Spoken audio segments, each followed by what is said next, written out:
mercredi midi sur Ketchup Mayo. Je suis très content de vous retrouver ce midi pour une nouvelle émission foot et basket en 2 parties comme vous en avez l'habitude le mercredi. Une première partie foot où nous allons revenir et passer plutôt à la Ligue des Champions qui commencera le 14 février avec un énorme Bayern PSG. Mais ça va être aussi l'occasion pour nous de parler du Real Liverpool et de toutes les autres rencontres de cette Ligue des Champions, tous ces huitièmes de finale. Pour cette première partie d'émission, je suis accompagné de Gaëtan, comment tu vas ? Bien, et toi ? Salut tout le monde. De Kylian et Emeric, les gars, comment vous allez ? Salut. Ça va. Bonjour à tous ceux qui sont dans le chat, qui sont très contents, ça va venir au fur et à mesure, j'en doute pas une seule seconde. On va rentrer directement dans le vif du sujet, messieurs, avec la première rencontre, ce sera mardi 14 février. Il y aura aussi en même temps un Milan-Tottenham où je serai le seul français à le regarder, je crois, puisque tout le monde regardera ce Bayern-PSG. Et ce Bayern-PSG, c'est un match de 2 équipes qui jouent pour le titre, pour gagner la Ligue des Champions. L'un des deux va voir ses rêves anéantis dès le mois de février. Et ces 2 équipes aussi en méforme, Kylian. Oui, c'est 2 équipes composées de beaucoup d'internationaux. Donc ils sortent juste de la Coupe du Monde. On s'attendait un petit peu à ce que tous ces internationaux soient un petit peu une petite baisse de forme au mois de janvier. Il y a eu beaucoup d'émotions pendant cette Coupe du Monde, beaucoup de jeux, beaucoup de matchs aussi depuis le début de la saison. Donc il y a un petit moment de creux, un petit moment de fatigue. Les deux sont un peu dedans entre guillemets, malgré que ce soit pas non plus catastrophique. On le ressent dans le jeu, on le ressent physiquement, on le ressent aussi dans les résultats. Donc voilà, on va voir, il nous reste encore 3 semaines pour se préparer tranquillement à cette Ligue des Champions. Mais en tout cas, ces 2 équipes, on les attend beaucoup plus que ce qu'ils font actuellement. On va faire un focus avec toi, Emeric, sur la forme du Bayern. 2 matchs nuls depuis leur retour à la compétition. C'est sûr que là, on le sent très bien que, comme Kylian le disait à l'instant, la compétition, on a un changement de rythme assez sévère. On a des nouveaux coéquipiers en fin de compte avec qui on s'était habitué à jouer 2 mois auparavant et que faut réhabituer à jouer avec ses anciens coéquipiers. C'est plus compliqué. Et puis en plus de ça, on joue, enfin les Bayern par exemple jouent contre des équipes, une équipe qui avait la dalle, en tout cas le Leipzig avait très faim. Après il y a Cologne aussi contre lesquels ils butent. Ils perdent pas le match, mais Cologne est 10ème. Donc c'est un peu compliqué pour eux, c'est un petit coup dur quand même. Donc après, faut voir pour le Paris Saint-Germain où perdre contre Rennes, je sais pas si c'est une très bonne nouvelle, parce qu'en fin de compte, on va voir avec les analyses de Gaëtan tout après, mais est-ce que c'est une bonne forme pour eux actuellement ? Non, ils sont Je méformes. pense pas, voilà. Clairement, même s'ils mettent 7-0 à une R1, je ne pense pas que ce soit quelque chose de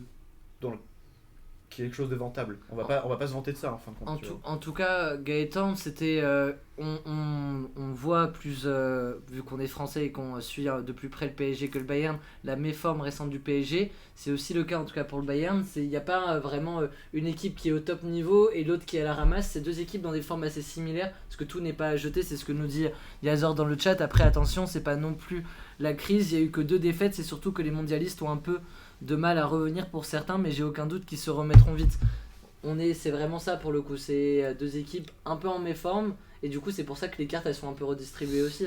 Ouais, parce que quand tu regardes plus du côté du Bayern par exemple, il y a eu beaucoup de blessés, dont pour moi les 2 principaux cadres de l'équipe qui est Neuer du côté du Bayern et Mané. Mais c'est vrai que quand tu regardes par exemple le PSG, je trouve que après ça a commencé un peu avant la Coupe du Monde et ça continue, c'est que je crains un peu du côté du PSG, c'est vraiment il y a une méforme et il y a une sorte de nonchalance dans les matchs où ils veulent jouer à la baballe et passe à 10 et que ça va les actions viennent d'une action individuelle, soit d'un Messi, soit d'un Neymar ou soit d'un Mbappé. Après c'est ce qu'on attend d'eux, mais je trouve qu'ils se reposent trop là-dessus et qu'un Vitinha qui a un toucher de balle, une qualité de jeu au pied doit prouver plus que faire des passes en arrière comme Renato, et ça joue pas assez vite dans ce milieu de terrain, ça ne casse pas des lignes en portant le ballon, ça ne casse pas les lignes par la passe, et du coup souvent on se retrouve à un jeu qui est excentré vraiment que sur les côtés, et après on revient pour revenir dans l'axe, mais c'est bloqué parce que c'est trop lent, parce que quand on est dans l'axe on fait 4, 5, 6 touches, et après l'équipe, le bloc équipe attend de se replacer en face. Et le problème du PSG, c'est qu'ils n'arrivent pas à trouver vraiment des décalages, que ce soit par la passe ou juste à part. Le décalage se fait par soit un Neymar qui va dribbler, qui va obtenir un coup franc bien placé, ou dribbler, donner une belle passe qu'on sortie de nulle part, ou un Mbappé pareil qui va faire une accélération, un Messi, mais sans ça, il n'y a pas de fond de jeu du PSG. Après, ça ne m'étonne pas parce que Galtier, on va pas se mentir, c'est un beau parleur. C'est-à-dire qu'à part parler et dire toujours la même chose en conférence de presse, il n'y a pas grand-chose, pas de fond de jeu. Mais après, c'est aussi pareil du côté du Bayern.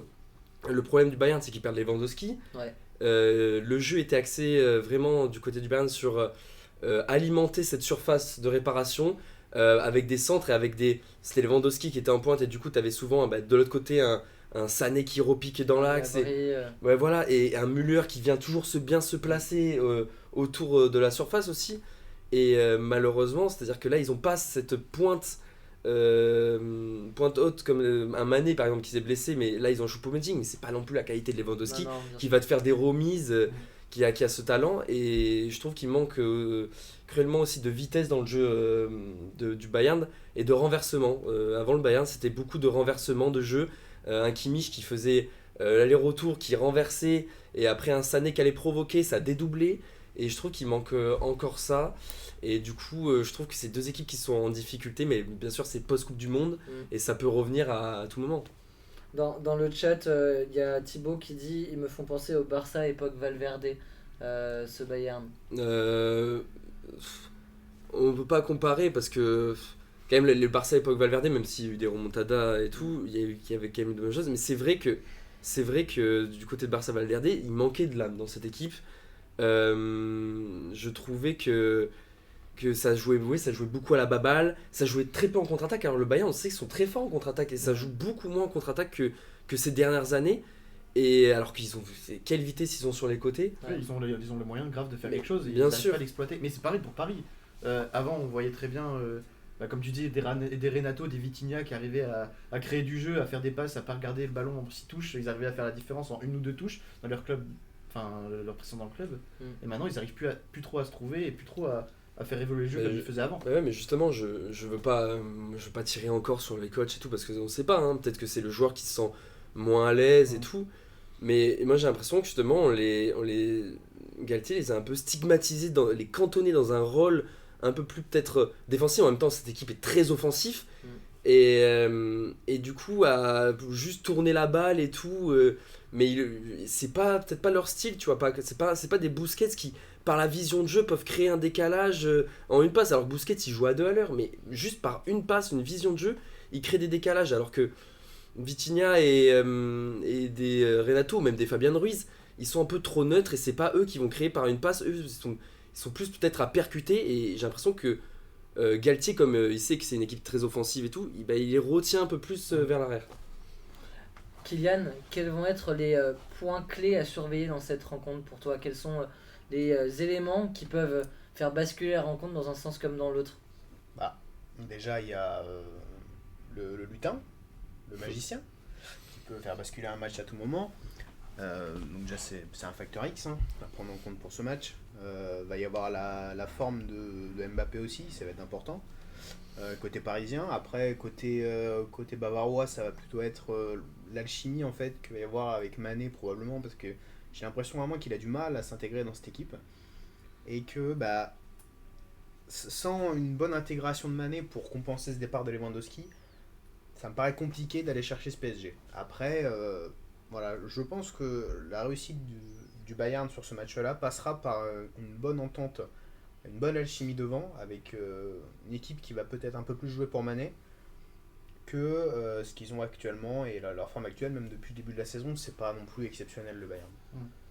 On parle de la forme actuelle, le PSG en début de saison, ils ont quand même bien performé pour le coup. Le Bayern, ça dort un peu plus, parce qu'il y a eu le départ de Lewandowski, donc il nous faut cette rédemption du collectif et de l'attaque notamment, pour pouvoir performer contre le PSG. Ouais.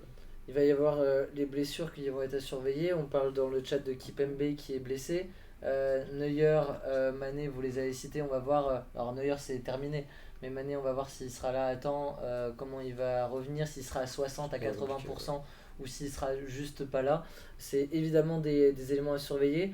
Va y avoir Choupo-Moting, on va pas faire 15 minutes sur lui, mais c'est l'attaquant de ce début de saison du Bayern. Il a le mérite de faire sa saison et de marquer des buts aussi, Choupo-Moting.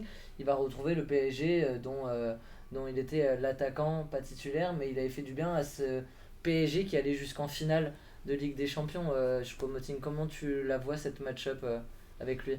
Ouais, mais comme je l'ai dit, c'est-à-dire Choupo-Moting, ça peut être il peut très bien finir des actions, être le renard des surfaces sur un centre, voilà. Mais ça ne sera jamais celui qui va t'organiser un jeu.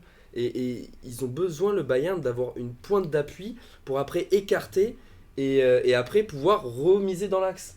Et le problème, c'est que cette pointe d'appui, du coup, ils ne l'ont plus parce que Choupo-Moting ne peut pas la faire, c'est pas son rôle, c'est pas ce qu'il sait faire. Ouais. Et du coup, quand tu regardes les attaques, t'as une équipe où t'as peut-être Choupo-Moting, enfin les trois attaquants du Bayern, ça va être quoi? Choupo-Moting, Coman et Sané, ou peut-être Gnabry, je sais pas, bon, c'est tout ça. Et en face, t'as quoi? T'as peut-être les trois meilleurs joueurs du monde, enfin même si Neymar en ce moment, bon, c'est un peu moyen, mais quand même, il fait partie des meilleurs joueurs du monde. Et c'est-à-dire que eux, s'ils se mettent à combiner, faut pas se mentir, je sais pas s'il y a beaucoup de défenses qui peuvent les contrer. Donc s'ils commencent à se mettre à combiner, à jouer ensemble, là ils peuvent vraiment, pour moi ils peuvent vraiment les rouler dessus. D'un point de vue tactique, c'est ça. On sait que les matchs du PSG dépassent souvent l'aspect tactique. On a vu que on a beau parler en amont et faire des débriefs et des suppositions sur une match-up, typiquement un PSG Manchester United, quand on voyait le match retour et l'effectif qu'elle allait aligner, c'était évident que le PSG et que l'attaque du PSG allait surclasser la défense de Manchester United, et pourtant non. Comment le PSG, Kylian, peut se mettre dans les meilleures dispositions pour ne pas foirer l'un des deux matchs, et une fois, parce qu'on sait qu'avec le PSG c'est un peu ce qui se fait depuis des années, c'est jouer un match sur deux. Va falloir l'aborder d'une autre manière cette saison. C'est la deuxième saison de Messi au PSG. Qu'attendons-nous du PSG vraiment pour surclasser le Bayern? Ça va pas être juste reposer sur les individualités. Ouais, après, on attend aussi que Neymar rentre pas au Brésil pour les huitièmes de Ligue des Champions, quoi, comme tous les ans. Pour la Saint-Valentin. Pour la Saint-Valentin, l'anniversaire de sa sœur, tout ça, on Ouais.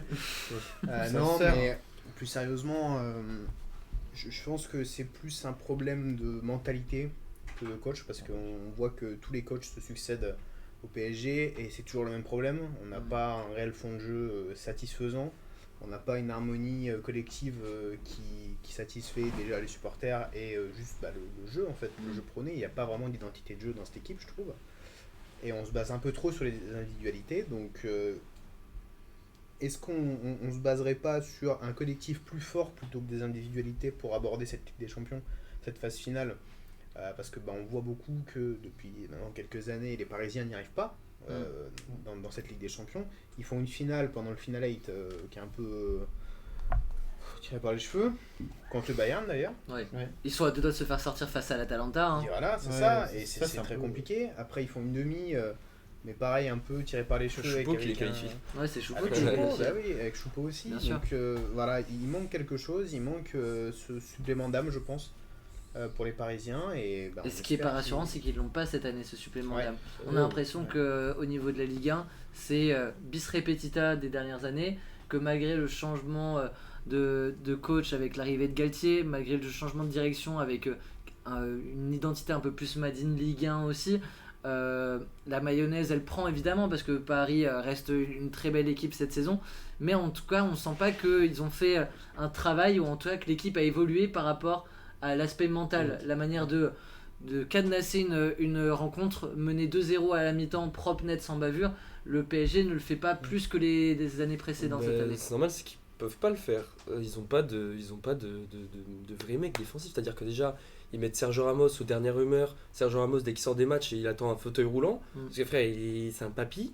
Je sais pas qu'est-ce qu'il faut encore sur le terrain. Non, faut pas. La dernière. Non, mais ça fait pitié de voir. Selon les infos que Ketchup Mayo. Non, mais dans l'oreillette. ça fait pitié de voir Ramos sur le terrain. Non, mais j'ai l'impression qu'il a du mal à chaque match. Heureusement, contre la R1, il a réussi à faire un match correct. Waouh, contre une R1. Je joue tous les jours une Le erreur. supporter du Barça qui Non. est vraiment sans pitié avec Ramos. Non, mais c'est vrai que faut s'avouer que en mettant Ramos, pour moi, tu mets un Danilo Pereira qui est peut-être pas le plus élégant, mais qui fait le taf défensif. Tu mets un Marquinhos comme ça, tu mets un Nuno Mendes, un Hakimi, et ça peut faire largement le taf. Après, défensivement, ils ont pas de vrai milieu défensif qui défend. Après, t'as un Verratti qui va laisser gratter, qui va gratter quand même pas mal de ballons, mais c'est pas non plus le mec qui a le plus de cardio parce qu'il est en train de cloper. Donc, le problème, c'est que. C'est ça au PSG, à un moment donné il y a un joueur qui fume, qu'est-ce que tu veux faire avec un joueur qui fume genre, Non mais c'est vrai, on leur laisse tout faire, donc c'est le problème. Par contre de l'autre côté, je suis un peu plus rassuré par peut-être la défense du Bayern, où Upamecano sort d'une très bonne Coupe du Monde, et franchement il fait une très bonne saison avec le Bayern depuis le commencement. Après ils perdent Lucas Hernandez, c'est qui les remplace, Lucas Hernandez? C'est en centre, en défense centre. C'est une bonne question, faudrait regarder. Check it. Merci pour le follow. Et de l'autre côté, t'as quand même Davis, la fusée. Et après, j'espère que Mazraoui il est pas blessé, non? Si, non? Je regarde le question, dernier ça. match du. Mais bon, si Mazraoui n'est pas blessé, Mazraoui, moi je trouve qu'il a vraiment d'excellentes qualités. Et après, par contre, je sais pas qui c'est qui mettront dans l'axe. Bien sûr, je me bien très Attends, bon. je vais te dire tout de suite, on va le faire sérieusement. Upamecano, Mathias De Ligt. De Ligt. Ah oui, c'est vrai qu'il y a De Ligt, c'est quand même costaud. Et Après, c'est Pavard à droite. c'est bon, il a pas non plus, je crois pas qu'il a beaucoup de matchs cette saison dans les jambes, mais De Ligt, ça peut faire largement le table. Moi, j'ai plus confiance en cette défense qu'en la défense du PSG. Enfin, s'il y a Ramos. Dans le chat, on nous dit Waza la menace. De toute façon, c'est le Real qui va la gagner cette année aussi. On va terminer sur ce PSG Bayern. On a un pourcentage de 100 à attribuer. Combien en faveur du PSG, combien en faveur du Bayern? On est plus sur un 60-40, un 50-50, 52-48. Ça m'a l'air très peu. Enfin, ça m'a l'air très indécis plutôt. Moi, j'aurais dit un 60-40 PSG. Au PSG. Ouais, moi je te rejoins, 60-40 PSG. J'aurais dit 65 Yazor nous dit dans le chat. ouais, Dites-nous, 65-35 j'aurais dit aussi pour le PSG. Ouais. 65-35 pour le PSG. 50-50 tout.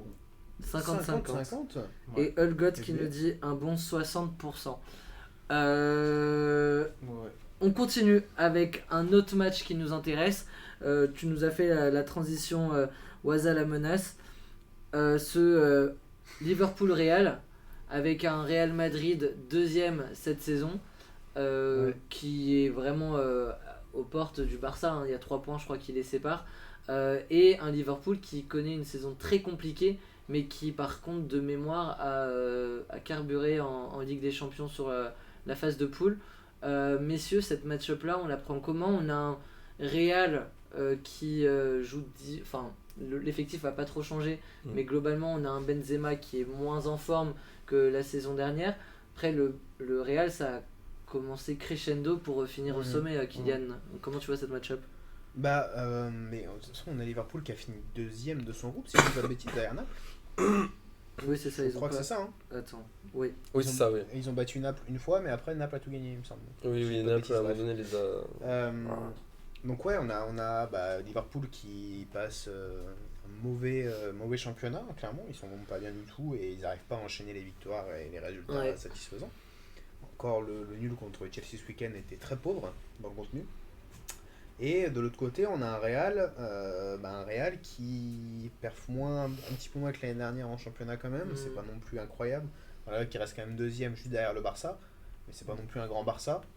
Mais c'est pas un grand Real non plus. Donc à voir en fait ce que ça donne. Benzema est un peu... Ouais, j'ai pas compris. Il était tendu. T'as Gaëtan qui a fait une syncope à côté. C'est pas un grand Barça, moi. Ça commence à remettre En fait, le truc c'est que... Enfin, j'ai l'impression plus on s'entend comme ça, moins il y a de bons joueurs et moins on fait que certaines équipes sont bonnes. Même les équipes qui sont censées jouer au tableau, en fin de compte, les équipes qui jouent au tableau, tu vois. C'est un peu un débat aussi qu'on pourrait avoir, genre est-ce que le foot maintenant, genre depuis que les joueurs qui sont bons sont devenus vieux, est-ce que on arrive à se renouveler? Le foot il a changé, t'es en train de dire? Le football il a changé. Non mais voilà, tu vois ce que je veux dire. Enfin c'est un peu... J'ai l'impression qu'on n'est jamais satisfait. Non, moi je pense que Tu t'es aigri. Non, Non, mais en mais- vrai, quand j'ai regardé les matchs du Real là, les derniers, bon, je vais pas parler du Classico où le Barça les a foudroyés. Euh, Quel grand malade. non, mais en vrai, quand j'ai regardé le Real, j'ai regardé contre Villarreal en coupe et j'ai regardé là contre Bilbao, Ouais. là en championnat. Et ça me fait vraiment pas du tout rêver. Ouais, moi non plus, hein. C'est lent. Souvent, ils se font harceler, ils perdent beaucoup de ballons. Et Tchouaméni n'y est pas pour rien. Enfin, Tchouaméni n'y est pas pour rien dans le sens où il est blessé. Mm. Et franchement, tu vois que ça leur pose vraiment de grands problèmes qui ne sont pas là. Ouais. Parce que aussi, faut se dire que le grand Real, ce qui a fait que que le Real soit comme ça depuis des années, c'est, même si je le déteste, c'est Casemiro, qui était vraiment, qui Ouais. était vraiment la sentinelle. Vraiment Ça le leur a mec. fait du mal, hein. Ah ouais, ça leur a fait tellement de mal parce que. Et je trouvais que Tchouaméni, là, quand même. Enfin, tu peux pas, Casemiro, l'oublier comme ça, mais franchement, a tenu son rôle de belle manière. Et je trouve que ces derniers matchs, par exemple, t'as un Kroos qui marche sur le terrain, qui engueule ses joueurs, qui engueule les joueurs sur le terrain comme Kamavinga. J'ai trouvé ça, son comportement lors de la Super Coupe, j'ai pas compris. Alors que frérot, t'étais nul, genre pire que ça. Et aussi Ancelotti qui fait des choix douteux comme pas donner la confiance justement à Kamavinga en le sortant à chaque fois à la mi-temps. Je sais pas combien de fois je crois 7 fois il a sorti à la mi-temps depuis le début de saison. Alors que pour moi c'est pas le plus mauvais à chaque fois pendant les matchs. Et il manque dans ce Real, à part Vinicius, bah, il manque de création. Et Benzema, il est là, toujours il a sa finition légendaire, c'est Benzema. Mais tu le sens moins présent dans le jeu. Mm. Et t'as l'impression que Vinicius c'est le seul qui peut créer quelque chose. Déclenché, ouais. Ouais, Valverde, je le sens un peu moins fort depuis la Coupe du Monde, mais après, Ouais, quand même. faut qu'il reprenne. Peut-être que c'est que le début, c'est normal. Dans le Euh, chat, on nous dit le milieu pardon, devient vieux. Oh, le lapsus de ouf. Oh, le lapsus révélateur. Oh, les supporters de Milan dans la sauce. Waze la menace qui nous dit mais vous disiez la même chose l'année dernière. Alors déjà, Par rapport à quoi? merci de nous suivre depuis l'année dernière, c'est Ouais, commencé. ça, Et de deux, bah effectivement c'est une équipe comme il le dit qui est fait pour c'est sa compétition le Real et ils en font un objectif chaque année d'aller au bout et là en tant que tenant du titre c'est évidemment ce qu'ils vont aller chercher. Pour revenir sur le sujet profond, le sujet qui nous intéresse, vous voyez Liverpool upsetter directement le Real ou vraiment c'est le Real quand même qui a l'air plus en forme, mais est-ce que après Liverpool, si jamais ça saute au mois de février et que la saison ils sont 10e ou 9e, ça va être très compliqué pour Klopp de tenir sa place si jamais il y a une sortie face au Real, Kylian. Bah après, on parlait tout à l'heure du Bayern qui vivait une saison difficile à cause du départ Lewandowski. Faut oublier qu'ils ont perdu quand même Mané, qui a été un joueur emblématique de Liverpool ces dernières années quand même. Mané, il tenait la baraque. Il pensait sévère. pas qu'il allait être si difficile à... Ah ouais, et à remplacer. remplacer, c'est très compliqué. En plus, surtout que tu le remplaces par un profil complètement différent. Puis Nunez. Nunez, il arrive pas trop, hein. Honnêtement. pas du tout. Genre, il arrive pas à trouver son jeu. Bah, il marque un peu quand même. Hein. Mais pas met non combien de plus, buts il a une petite dizaine, je crois. Ah ouais? Ouais. Putain. Ouais, mais le truc. Moi, je vois c'est plus de que- ouais, combinaisons de ratés que de réussis. Hein. Ouais, ça le truc, c'est qu'il en met une dizaine, mais je sais pas combien il en loupe. Ouais, il en Ouais. loupe Et il en loupe des énormément. gros, mais franchement, même moi je l'aimais, putain. Ça, non, ouais, ok, je dose, peut-être. Même toi, tu l'aimais. Tu vois, genre, mais Dose. le truc, c'est que, enfin, en fait, je pense, on l'a overhype ce mec. Overhype. Il est à vendre des termes. En gros, genre, on l'a Ouais, trop mais- saucé et. Ouais, mais il vaut pas 100 millions en fait.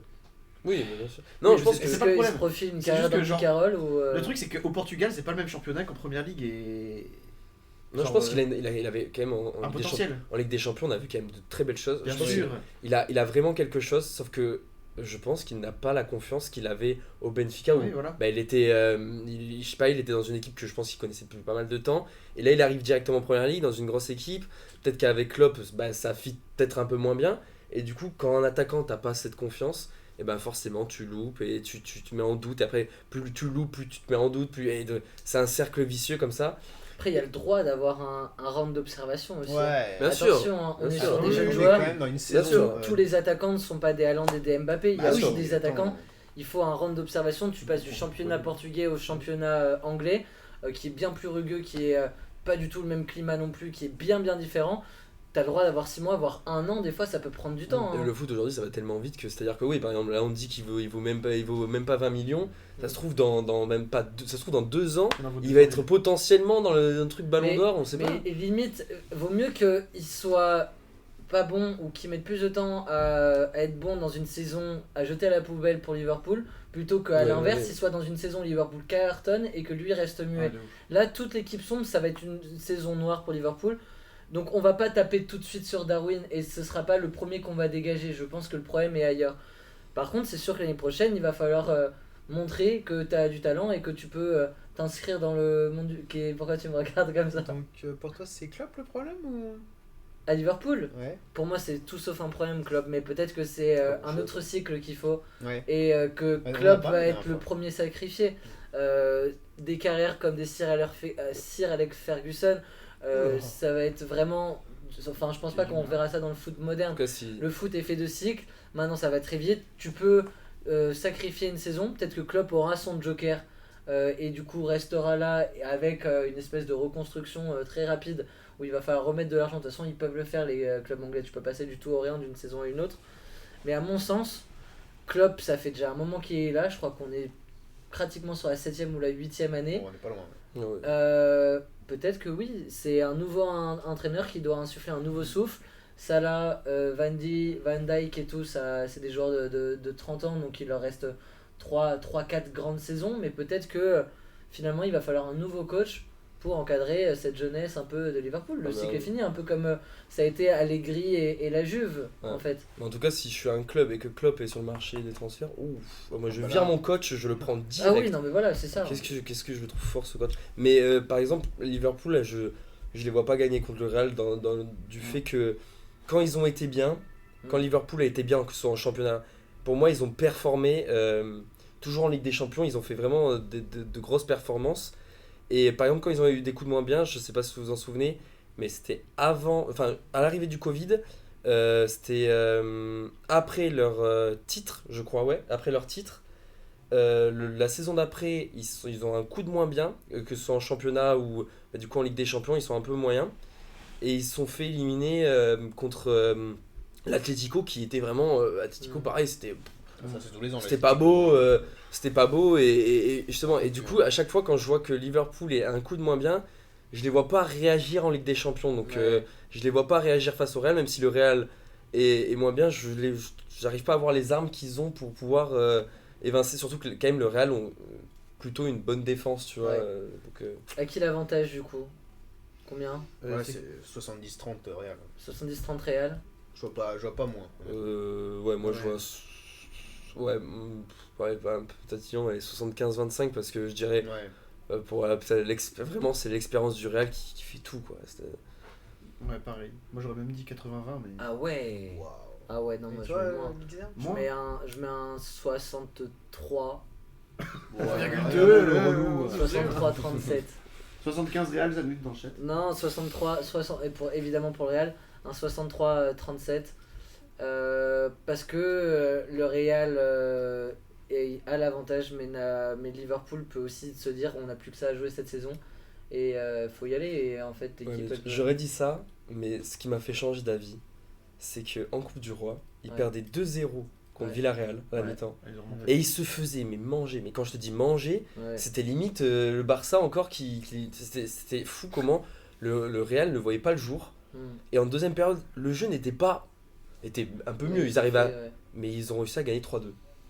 Par l'expérience, par le petit truc. 63-47, ça reste quand même 63-37, c'est largement en faveur du Real aussi. Mais je pense que Liverpool a plus de chance que ce que vous pouvez le penser, messieurs.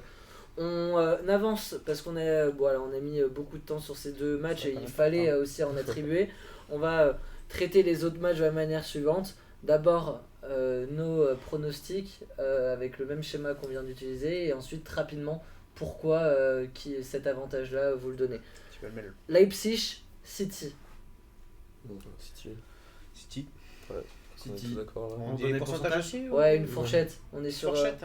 un 70-30, un 80-20. 75-25. Ouais, pareil. J'aurais dit ça aussi. 85-15. 85-15. Ouais, moi je te rejoins aussi.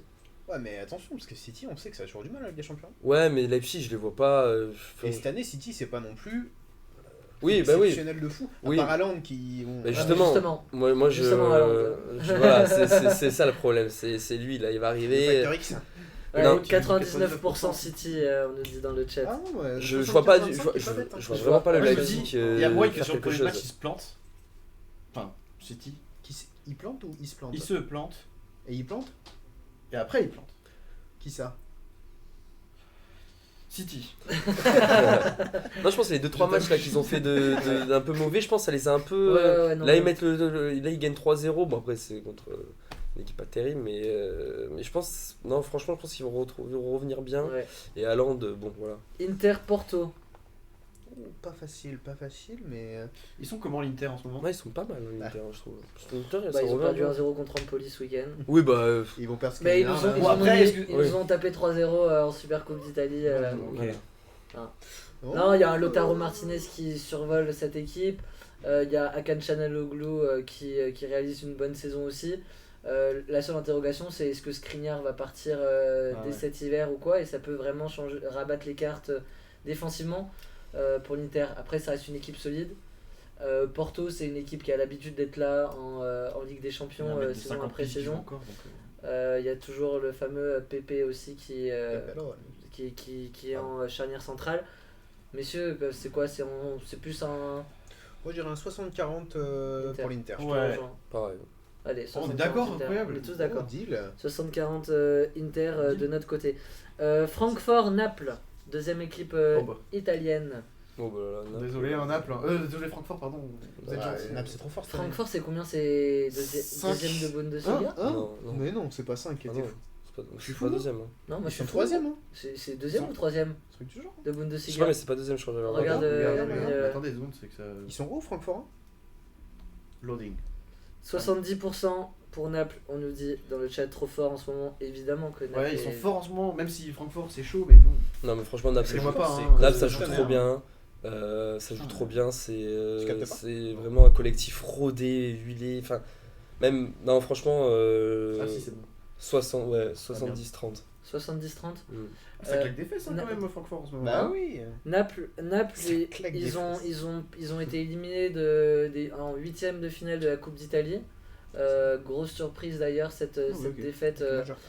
en Coupe d'Italie, je crois que c'est 1-0, quelque chose comme ça. Donc Naples qui n'a plus que le championnat où ils ont une énorme avance.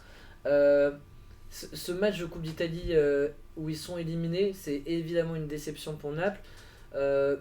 En fait, ça dépend comment tu tournes le problème du côté de Naples. À mon sens, c'est soit ils se disent, bon bah le championnat, sauf tremblement de terre, on a mis 50 points sur la phase aller, on mange tout le monde, on a 12 points d'avance sur le deuxième, on peut y aller tranquille et mettre un peu plus d'ambition sur la Ligue des Champions.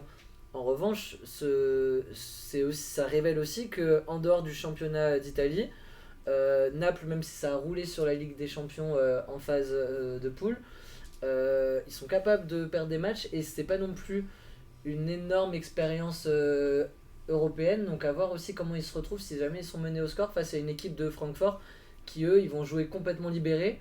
Ils se disent on est en train de faire une super saison, les attentes elles sont pas sur eux et ils peuvent complètement gagner un match aller 2-1 et faire un résultat à Naples, ou en tout cas aller avec d'autres armes à Naples. Donc pour moi on n'est pas autant sur un 70-30 ou... Ah non, pas du tout. Toi non. Surtout que Francfort est 3ème, potentiellement 2ème, parce qu'ils ont un match en retard. Ouais. Et j'en ai parlé dans la capsule résumé mi-saison de Bundesliga, que Francfort était la surprise cette année du côté de la Bundesliga. Ouais. Parce que vraiment, ils font une très très belle saison, ils ont des armes offensives assez impressionnantes. Et défensivement, surtout, c'est très costaud. Et pour une équipe de Bundesliga, c'est très rare. Parce que c'est un championnat où il y a beaucoup de buts. Alors que eux, ils sont très costauds défensivement, ils marquent pas non plus énormément, mais ils ont quand même des armes offensives à promouvoir. Donc ça va être un match intéressant, mais je verrai quand même un 60-40 pour Naples. 60-40 pour Naples. Moi je te rejoins 60-40 Naples. Moi, je pense qu'on sous-estime Naples. Et Naples peut aller très loin. Ok. Ah oui, ça, non mais... ça joue, Est-ce que Naples peut 70-30, gagner toi, tu restes sur ouais, 70-30? ça joue tellement bien au football. Ouais, non. Non, ça peut pas. ça gagnera 63, pas cette 37. année. Ça peut pas gagner. Non, déjà qu'ils gagnent le championnat d'Italie qu'ils n'ont pas gagné depuis Maradona et ensuite on Ok. verra si ça gagne la Ligue des Champions dans 2 ans. Vous l'aurez entendu ici hein, si ça gagne. Dortmund, oui. Ouais, vous pouvez faire une capsule et puis me la refoutre dans la gueule en fin d'année. Ok. Il joue qui Lyon en Ligue des Champions, nous dit Toto le Féno. Ah. Dortmund, Chelsea. On avance, messieurs, parce qu'il faut qu'on parle Là, de c'est basket après. c'est deux ventre mous là. Hein. Là, c'est. Dortmund, Chelsea. Bon, Chelsea, quand même, ils ont mis combien de thunes là Attention au retour de Sébastien Haller qui avait marqué Ouais, les esprits mais attention, Ligue des Champions. Alors moi je conseille, hein. Très bon match pour avoir un petit dodo comme ça, vous êtes fatigué, Ouais, vous n'arrivez pas à dormir, Voilà. vous mettez ce match, et là vous êtes peinard. Dortmund, Chelsea. la sieste. 55-45 pour Chelsea. 50-50. 50-50. Ouais. Moi, je vois pas non plus autre chose qu'à 50-50. en fait. Moi je mettrais quand même un peu plus sur Dortmund, il y a un petit truc avec Bellingham qui... Indécis. moi je mettrais du coup Vous deux, vous 50. êtes 55. Ouais, 55-45 mais pour Ok. Dortmund du coup. Bon bah et moi j'ai dit 55-45 pour Chelsea. Bah, donc, c'est équilibré du coup. c'est Nous, on a vraiment pas équilibré. d'avis, on est vraiment des grosses merdes, putain. Bruges Benfica, sans argumenter, Oh, Bruges. parce que c'est le match qui Ouais. va faire le moins d'audience à mon avis. Benfica parce que Benfica ça joue super bien et s'ils continuent à le lancer aussi ça peut faire chier Ouais. quelques gros clubs parce que Pour moi, collectivement j'ai aucune chance. c'est rodé, Ok. ça joue vraiment très bien Benfica. Benfica, Benfica, attends. Benfica. Non, Bruges. ouais. Hein Bruges. Ouais, je vais bien faire une surprise. Frère, il y a que du Pour chocolat là-bas. moi, Pour Bruges moi. passera. Bruges, en effet. Et ouais, mais je sais pas, ça joue bien, ça a bien joué en poule aussi. Et on finit avec Milan Tottenham. Tottenham. Je Bah, vais dire Tottenham aussi, vu la À la récente forme performance. actuelle de Milan, On quand n'est même, pas sûr de retrouver Maignan d'ici là. Ah ouais? Non. Ah, je croyais qu'il était blessé que. Ah non, bah, Maignan il est blessé depuis septembre, il est toujours pas revenu. Donc, C'est euh, toujours je croyais qu'il devait Tata revenir au début. c'est toujours Tata début Roussanou d'année. qui en a pris 4 hier contre la Lazio. Oh, le Ouais, Tata. Il a vu quelque chose sur les buts Mais Oui. Ah. Oh oui, il nous fait une non-sortie incroyable. Le ballon il a 50 mètres, il a juste à sortir, il a dégagé en touche et il reste sur sa ligne. Du coup, bah derrière, enfin bref. C'est désastreux Tata Roussanou. Il en a pris 7 en 2 matchs là. Ah ouais, c'est bien. 3-0, 4-0 dans la semaine. Moi j'en connais une équipe On qui aime. se produit cette- Et Tottenham qui n'est pas non plus dans une forme étincelante mais qui a le mérite d'avoir des armes offensives Ils que jouent à la Milan n'a pas Tottenham, actuellement. Qui a Ils jouent des armes encore, défensives que ouais. Milan n'a pas actuellement. Ils ont un gardien que Milan n'a pas actuellement. Donc moi, je suis pas défaitiste non plus parce que j'espère que Milan va faire quelque chose, mais je suis sur un gros 65-35 Et Conte qui Ah connaît bien le Milan. ouais. pour Tottenham. Et Ah. Conte qui connaît bien le Milan, évidemment. Oh non, moi je dirais pas autant quand même. Hein. Ah non, 65-35. plutôt autant. Un 55-45 personnellement, je Moi pense. j'hésite même avec le 50-50 honnêtement, parce que Tottenham, Super moite-moite. C'est vrai qu'on souffle. c'est la super moite-moite. En Non, vrai, c'est mais- vrai, on souffle sur Tottenham un peu là. Tottenham, enfin, pour moi c'est l'Atlético de la BPL, tu vois. Tu t'emmerdes quand tu Ouais, mais franchement le Milan m'inquiète. moi. 55-45 pour Milan, nous dit Hazard. T'inquiète, Giroud va venir marquer un triplé. C'est pas le style de Depuis la reprise là, Ouais. Milan ça m'inquiète fortement. L'odeur Ouais, de moi ça seum. m'inquiète énormément aussi. Et du coup, là je dirais. Ce Tottenham, tu sais que bon, ils font des matchs en dessous, mais ça n'a pas changé quoi. Ils sont toujours linéaires, mais ouais, je mettrais un 60-40 pour Tottenham. 60-40 pour Tottenham. On a un petit optimiste pour Milan. Un super moite-moite. Je te sers. Ah oui, c'est vrai, ça, un super moite-moite, même pas un super C'est même optimiste pas pour vu Milan. sur la cam. Et tu m'as dit Un 55-45 pour Tottenham. Tottenham. Donc on est tous sur du Tottenham. fait Sauf. combien, toi Moi j'ai dit 65-35 pour Tottenham.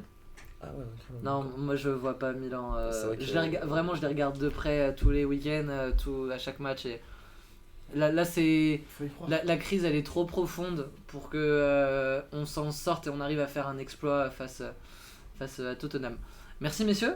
Merci à vous. Merci à vous. Nous, on s'en va. On reviendra À bientôt. dans 2 semaines. Alors on reviendra évidemment dans Ketchup Mayo. On reste, restez avec nous, c'est pas fini. On va Ah oui, passer non. au basket avec une Ah ouais. super deuxième partie d'émission. Pour la partie foot, on revient sur lundi sur les événements du week-end comme d'habitude. Et puis dans 2 semaines, décale. on pourra parler de ce Bayern PSG puisque le match aura eu lieu. Même cher, tu peux nous rejoindre s'il te plaît. On va avoir une chaise. Vas-y, mets-toi là. Comment ça va, même cher? Ça va et toi? Salut tout le monde. Ça va très bien et restez avec nous pour cette partie basket. On va être dans l'actualité comme tous les mercredis pour nos votes All-Star. Au-delà de nos votes All-Star, on essaie d'être le plus objectif possible. On va dans un premier temps parler de nos titulaires au All-Star Game. Donc les All-Stars, c'est l'événement en milieu de saison NBA qui récompense les meilleurs joueurs de la saison. Et ensuite on va parler du coup des remplaçants qui va être peut-être la partie la plus intéressante finalement, parce qu'il y a des titulaires au All-Star Game, mais les remplaçants sont tout aussi importants parce que c'est tous les petits joueurs en gros qui font des superbes saisons. Parfois c'est aussi les joueurs qui sont dans des petites équipes qui gagnent pas beaucoup de matchs mais qui sont tellement bons qu'on peut pas passer à côté d'eux et les mettre au All-Star Game. Donc voilà, c'est un incontournable de la NBA puisque c'est un peu les distinctions personnelles phares qu'on attribue en milieu de saison. Il y a évidemment les MVP, les 6e hommes, les défenseurs de l'année en fin de saison, mais ces All-Stars là sont assez importants.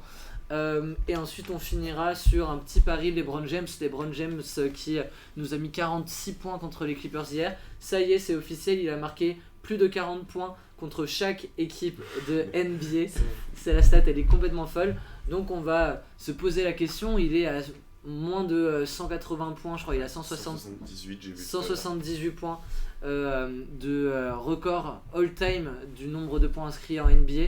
On va essayer de pronostiquer quand est-ce qu'il va aller battre Karim. quand est-ce qu'il va le mettre, donc contre quelle équipe. On va pas perdre de temps et on va passer du coup à nos titulaires. Première partie, nos titulaires au Star Game. À l'Est, messieurs, guard. En garde, moi j'ai Donovan Mitchell et Jaylen Brown. En guard. Kyrie Irving Ok. et Mitchell. Ok. Et j'ai Jaylen Brown et Donovan Mitchell. Ok. On est tous d'accord sur Donovan Mitchell qui réalise une pure saison Pris Brown. avec Hein il a pas pris Brown. Il a hein. pas pris J'ai Brown. pas pris Brown. Ah non, peut-être trop objectif. Non, c'est parce que je me suis dit honnêtement qui je préférais voir dans le 5 majeur, et franchement je préfère voir un Kyrie. Ouais, Que je préfère voir. Après si je préfère voir un Kyrie, Ouais. mais pour les 71 points, je mets Donovan Mitchell. Sinon j'aurais préféré pour la beauté, j'aurais préféré voir un Brown. Ouais. Mais pour les 71 points qu'il a fait cette saison et aussi fait une Ouais. excellente saison, je mets Mitchell devant. Ouais. Mais par contre Kyrie c'est juste le beau jeu. c'est clair, c'est le All-Star Game. Et que quand même, depuis qu'il est de retour et que là il n'y a plus aucun problème, Kyrie fait des stats et est très bon. Ouais, c'est Ouais. vrai. Et puis même pendant les problèmes, les quelques matchs qu'il jouait, il faisait des matchs incroyables. Ouais, ouais, Je me vraiment. souviens d'une série de peut-être 4 matchs à plus de 40 et 50 points. Mm. Ah oui. T'es à deux doigts de m'avoir convaincu là, j'ai Bah ouais. envie de changer Ouais. mon petit Jaylen Brown. Donovan Mitchell, saison incroyable Ouais. avec Cleveland, il fallait évidemment le citer. Dans le chat, on nous dit Kyrie à la main pour moi. Et concernant LeBron, il va le battre contre les Knicks dans 4 matchs, nous dit Total Feno. Écoute, Ça serait beau, c'est ce qu'on espérait, mais C'est ce qu'on pensait. Bon, on verra tout à l'heure, mais Ça. on y a pensé. Ça peut être compliqué. on est d'accord là-dessus. Enfin, on est presque d'accord, mais en tout cas, Mitchell, Brown, on va peut-être en reparler dans nos remplaçants évidemment de Kyrie et Jaylen Brown. Nos titulaires forward, donc nos 3 forwards, donc ailier fort, pivot, ça peut être 2 pivots, 1 ailier, ça peut être 3 ailiers forts, 0 pivot, 0 ailier. Messieurs, qui sont vos 3 forwards? J'ai pris un ailier qui est Jason Tatum, Ouais, un ailier fort qui est Kevin Durant ouais, et un center qui est Giannis. ok. Il a tout dit. Ok. Non, franchement, moi je suis complètement d'accord là. Et moi je mets KD, Tatum et Embiid. Non, Si. Embiid à la place de Giannis. Ouais, je mets Embiid à la place de Giannis. Ok. Et c'est pour moi. Hein. C'est pour toi. Hein. Pour moi. Parce que je suis sûr et certain que Giannis sera titulaire au All-Star Game. Mais Bah, le capitaine, sûrement, hein. ouais, Vraiment, mais tu vois, moi sur la saison, je trouve Embiid plus spectaculaire, Ouais, c'est clair. mais- plus qui a fait Giannis plus de loupé des gros. matchs, hein. Ah oui, Yanis a loupé des matchs Ouais, et Embiid aussi ouais mais moins. Et je trouve que les performances de Embiid sont plus impressionnantes, ça va plus haut, ça c'est plus complet Tout, il a fait à des la matchs, passe, au rebond, Ouais. au scoring. Et Yanis, pour moi, il n'a pas encore la carrière pour être un titulaire All-Star Game chaque saison comme peut l'être LeBron, tu Ah, vois. tu penses C'est-à-dire que peut-être que c'est son joker cette année en se disant il est incroyable depuis 4 ans ou 3 ans, on va Ouais. pas le mettre remplaçant maintenant. Donc on va le mettre titulaire, mais par contre s'il refait une autre saison, elle est pas désastreuse hein, la saison, hein, c'est évidemment un All-Star Yanis.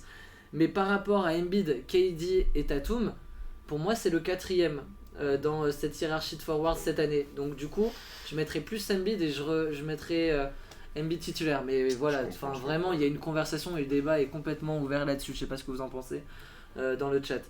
Pourquoi du coup Tatum et KD pour le coup? KD parce qu'il porte les Nets à lui tout seul. Sauf quand bien sûr il y a Kyrie qui a pas de problème et qui est sur le terrain. Mais depuis le début de saison, surtout au début de saison, qu'est-ce qu'il était seul dans cette équipe. Mais il a toujours fait ses stats, il fait toujours ses 30 points limite par match. Et du coup pourquoi pas le mettre, c'est-à-dire que là certes il s'est blessé et du coup il loupe je crois 3 semaines à peu près, si ce n'est plus, ou peut-être 3 semaines à peu près de compétition. Il était incroyable jusque là. Mais jusque là il était phénoménal, c'est-à-dire que vraiment par match il mettait toujours des 30 voire des 40 points et c'est aussi grâce à lui que les Nets en sont là, ont remonté le classement et ils étaient sur je sais plus combien de victoires d'affilée les Nets. Il s'est blessé, les Nets ont commencé à perdre, ça veut tout dire. Même si Kyrie là reprend un peu le relais, faut voir qu'il s'est blessé, ils ont perdu 4 matchs à un moment donné consécutifs voilà, donc ce qui montre l'importance qu'il a dans la franchise. Ouais, c'est clair, et puis même au-delà de ça, l'All-Star Game c'est un match qui est là pour faire plaisir aux fans. Kevin Durant, on sait que c'est quelqu'un qui, sur un terrain de basket, s'il n'y a pas d'enjeu, pour un match d'All-Star Game, il va forcément nous régaler visuellement avec des belles actions. Ça va faire plaisir, quoi. C'est un peu ça l'idée, c'est que finalement les All-Stars ils sont tous logés à la même enseigne en termes de carrière ou de prestige, c'est-à-dire que quand on regarde la carrière d'un joueur, on voit écrit All-Star 2020, on ne sait pas si il est starter ou remplaçant. Le but c'est plutôt d'être juste sur qui sont les All-Stars et ensuite les starters, on essaye de mettre les plus beaux, ceux qui font plaisir, les plus bankable aussi, et c'est là peut-être que Giannis va gratter des points là-dessus et je le comprends totalement. C'est même pour ça qu'il y a ce système des fans qui votent pour les starters et après les joueurs, les médias et les staffs qui votent pour les remplaçants. Exactement. Et du coup c'est là qu'ils mettent en avant le jeu des joueurs, quoi. Voilà. On a du coup 2 Celtics pour nous dans les starters. Toi tu as 2 Nets dans tes starters avec Kyrie et KD. Un petit mot sur Tatum avant de passer à côté Ouest. Tatum logique, hein, on en parle beaucoup, on parle que de lui en fait depuis le début de la saison avec Boston qui sont premiers. Non vas-y même. Boston premier de l'Est et premier de la Ligue, qui sont très stables à leur poste.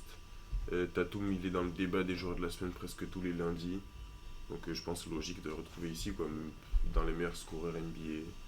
Favori pour le titre MVP. Leader de la... Favori pour même la bague presque. Leader de l'équipe de la franchise avec le meilleur bilan. Il est exceptionnel dans ce début de saison.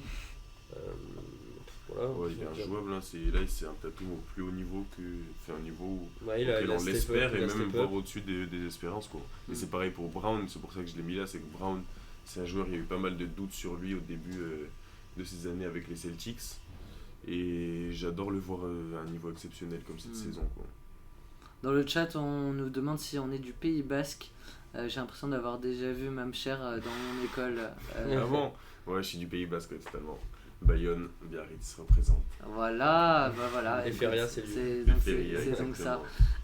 On va passer à l'Ouest, messieurs, avec nos titulaires à l'Ouest. Les gardes, c'était vraiment le gros morceau étant donné le nombre de joueurs qu'il y a. On a pu en choisir que 2. Qui sont les titulaires chez les gardes?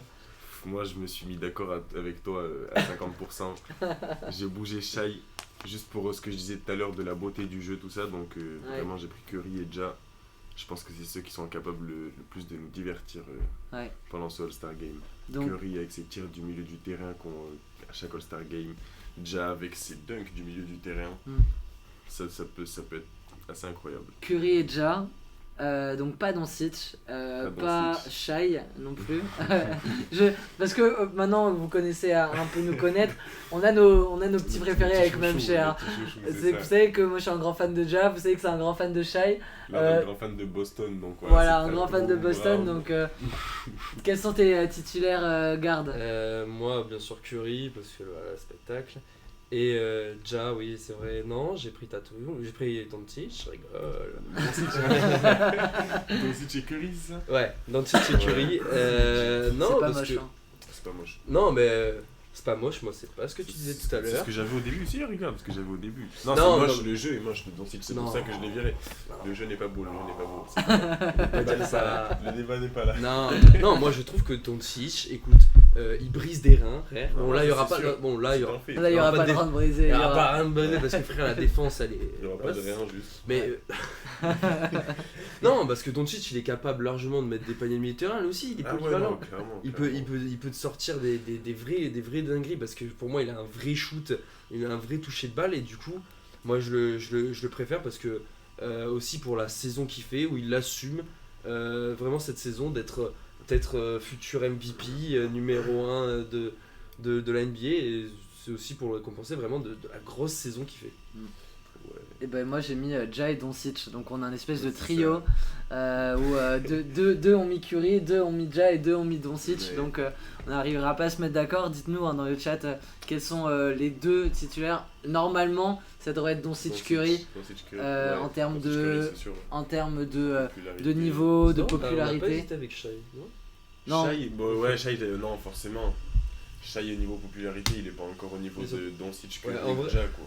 En vrai c'est juste que là pour moi c'est parce que la saison là où il vraiment il explose tout, C'est même ça. si l'année dernière ça commençait déjà. Mm. C'est ça, c'est Mais sa première saison. l'année prochaine, s'il continue et que Oklahoma continue aussi à faire de si bons choix et à le mettre dans de bonnes dispositions, pour moi, il n'y a pas de doute qu'il Ouais, sera, c'est clair. il sera dans le Et centre. déjà, c'est presque sûr qu'il va être remplaçant cette année. Oui, oui. Dans le chat, il revient à la charge, t'étais à Kanto. J'étais C'est d'accord, ça. ouais. T'as eu le gars qui met en dessous MDR Ketchup Mayo, ses copains d'avant. C'est qui? Bah, dis-nous qui tu es, qui peut run. Mais je pense que ça doit être quelqu'un qui est tombé sur notre live C'est la standard. comme ça, ça serait énorme. Ce serait énorme. Donc, nos forwards Forward. maintenant à l'ouest, je pense qu'il y en a deux. C'est Cadenas, il n'y a pas de débat. Je pense que vous avez tous LeBron et Jokic. Bien sûr. Ouais. Qui est le troisième? Je vous laisse, moi, vous allez pas être d'accord avec moi, mais c'est un choix du cœur, allez-y. Sabonis. Moi, j'hésite. Vas-y, dis, j'hésite, moi. Moi, j'ai mis Paul George. Ouais. Paul George pour l'amour du joueur. Ouais, mais Paul George, ça mérite. Hein. Ça mérite, mais c'est moins bien. Pas titulaire, quoi. cette, J'aurais ouais. plus mis Sabonis, objectivement. Ouais. Bon, ok, bah aussi pour.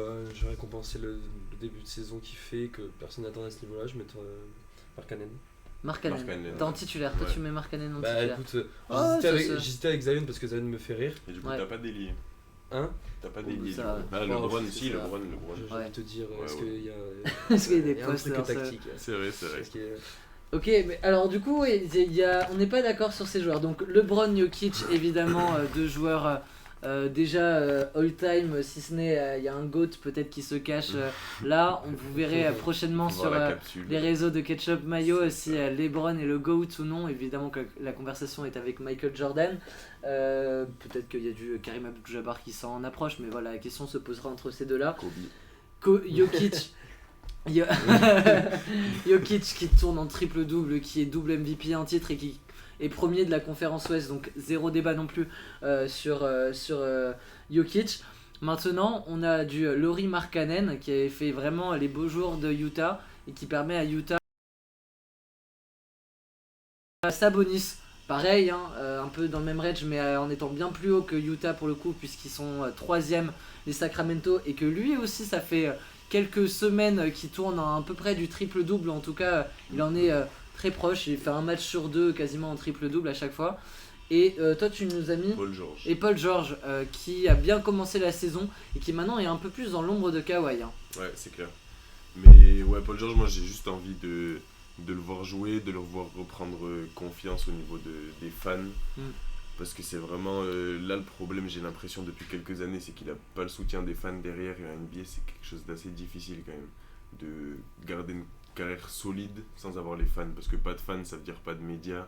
Pas de médias, ça veut dire qu'on parle pas de toi et c'est dur de se faire remarquer juste avec son jeu en NBA malgré tout. Donc ça me ferait plaisir de voir Paul George sélectionné là. Je pense que ça peut lui redonner confiance et lui redonner un boost pour la suite de la saison. Moi je pense que Paul George peut être le gagnant des blessures de Anthony Davis et Zion. Ouais. Moi je le mets pas, sans spoil mes remplaçants, mais je l'ai pas dans ma liste du All-Star Game. En revanche, j'ai des mecs du coup qui sont incertains comme les deux que je viens de citer. Et évidemment que Paul George derrière c'est le premier qui va venir dans sauf si Kawhi le double dernier moment, ce qui n'est pas impossible. C'est pas possible, et en plus surtout que sans manquer de respect à ton petit chouchou, franchement je trouvais ça un peu dommage de le voir lui Paul George. Ouais, par exemple qu'un Mark Cannon, tu vois, qui fait une saison incroyable, Je suis d'accord. alors que lui c'est beaucoup plus compliqué. Et si les Clippers vont un peu mieux, c'est aussi parce que Kawhi est revenu et prend le scoring à son compte, et du coup je trouve ça un peu dommage. Donc ouais, franchement Paul George, je trouve ça pas intéressant de le mettre dans le 5. Ouais, mais là LeBron, KD, Paul George au All-Star Game là. Ouais, à l'époque peut-être, mais ces derniers temps, Paul George. Justement, c'est pour ça que je te dis qu'à l'époque, c'est pour ça que je te dis que là, mais... ça ferait un petit. Mais en tout cas, il y a vraiment, pour le coup, il y a vraiment une interrogation sur cette 5ème place. J'espère pas, pour le coup, ça me ferait chier de voir un Wiggins, même si on en prend la direction, parce que c'est aussi ça le All-Star Game, c'est les votes des fans. Et la grosse communauté des Warriors et des Lakers fausse complètement les résultats de ces votes. Alors heureusement que c'est du 50% prise en compte des votes des fans, et puis 25 journalistes, médias, et 25 joueurs, je crois, c'est même pas les coachs, c'est les joueurs entre eux. Donc ça va un peu rabattre les cartes, mais un Wiggins est à l'heure actuelle dans la course. Je crois c'est qui le 3ème forward dans les votes? Davis. C'est Davis. Après Oui, c'est vrai qu'il y a c'est Davis aussi. Zion, après Ouais. c'est Wiggins. Ok, d'accord, bon, ça va, il y a un peu de marge quand même pour éviter qu'on voit un Wiggins. Moi ça me fait Mais peur. Davis- Il avait été Davis, starter il revient l'année quand, dernière. déjà Hein. Davis, il revient quand? Davis, contre les Spurs, là, le prochain match normalement. Ok. Dans le chat, on me dit escroc. Alors, je ne vais pas lire ton pseudo parce que c'est chelou. Je vais le dire maintenant parce qu'ils vont être curieux, les amis. Escroc vomi. Pourquoi il faut avoir des femmes dans la NBA? Est-ce que tu peux préciser ta question? Je la comprends pas. Non, je crois qu'il demande pourquoi c'est important, l'importance des fans. Des fans, hein, je pense, c'est pas des femmes. Il a écrit des femmes. Comme une femme. Ouais, comme une femme. Non, peut-être qu'il Tu nous m'a diras. mal compris, je pense. Ouais, nice le pseudo, nous dit Mossan.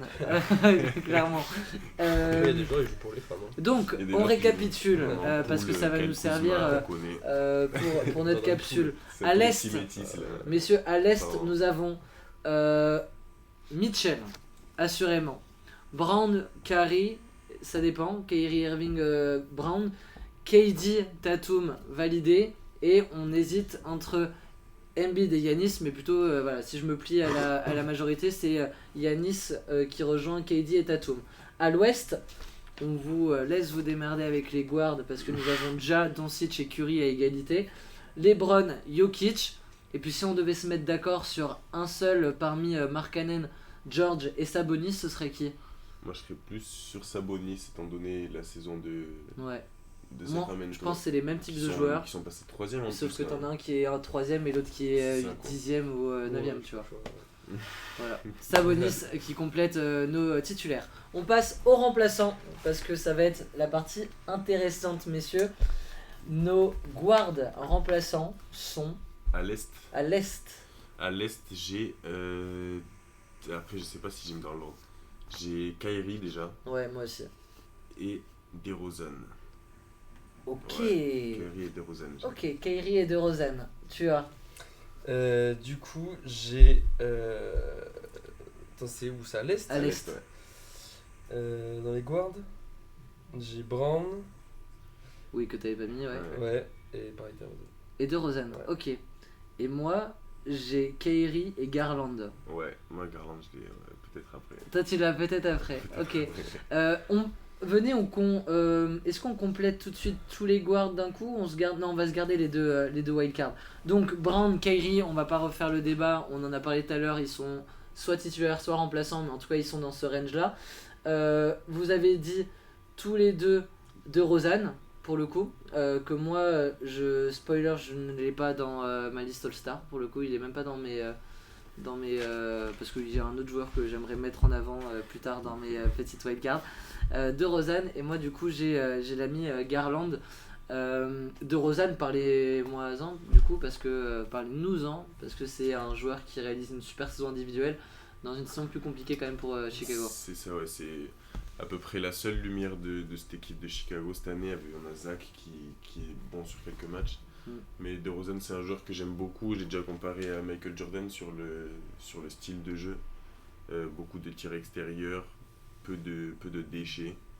Et vraiment qui est là sur le parquet pour jouer, seulement pour jouer et gagner, quoi. Moi j'aime beaucoup ce joueur, ça me fait plaisir de le voir. Il est très très beau à avoir joué. Très beau à avoir joué. C'est dans le beaucoup style. d'athlétisme avec de la grâce qui l'accompagne. Un shoot mid-range magnifique, tout en douceur. Et je te rejoins, moi j'adore ce joueur aussi, mais tu vois, je pensais qu'on allait être d'accord. Mais du coup, toi aussi, tu as mis de Rosanne pour quelle raison? Pas la même, hein, parce que Ouais. une élégance. Après, même si c'est compliqué cette saison, franchement, je trouve qu'il sort du lot, tu vois. Je trouve qu'il a aussi un fadeaway au poste, je trouve magnifique. Ouais. Il est incroyable.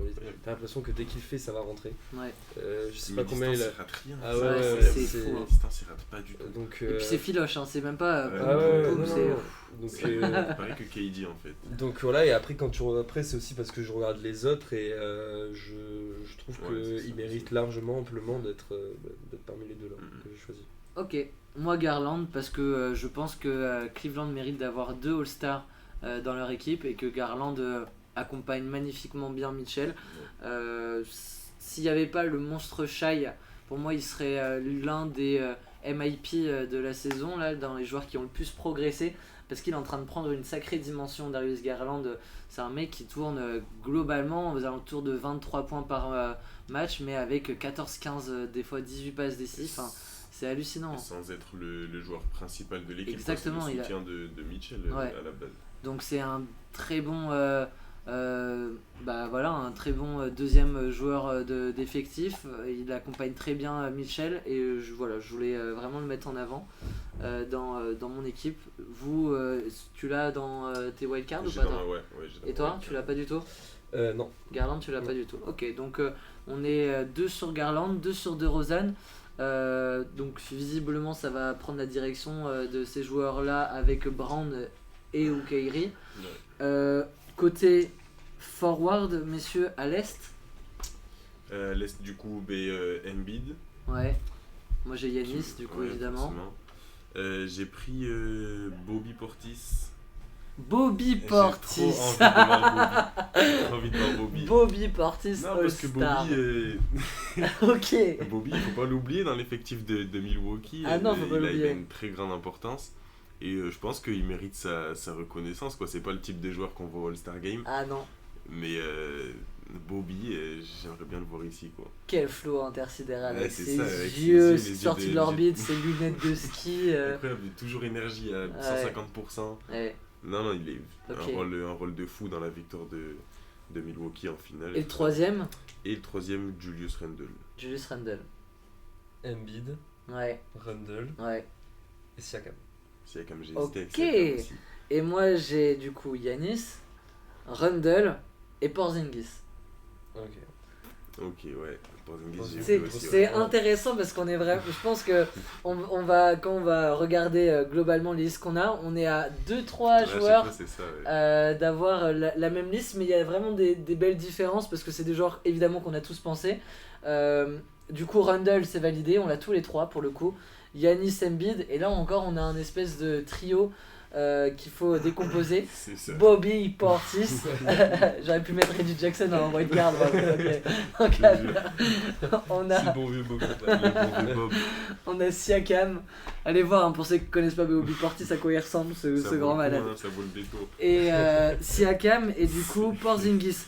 Donc tu nous as détaillé un peu pourquoi Bobby Portis, et c'est tout à son honneur, parce que c'est un très bon joueur de basket, bien sous-coté, parce qu'on n'a pas non plus l'habitude de le voir forcément titulaire, c'est plutôt un joueur de rotation, mais dans le titre des Bucks, il a été exceptionnel, un des vraiment des piliers de cette équipe-là des Bucks, donc je suis très content que tu en parles dans nos émissions parce que c'est pas le genre de joueur dont on parle d'une émission à une autre, donc belle wild card, c'est même pas une wild card, toi tu l'as posé comme ça sur la table, tu as dit pour moi il est dans les remplaçants.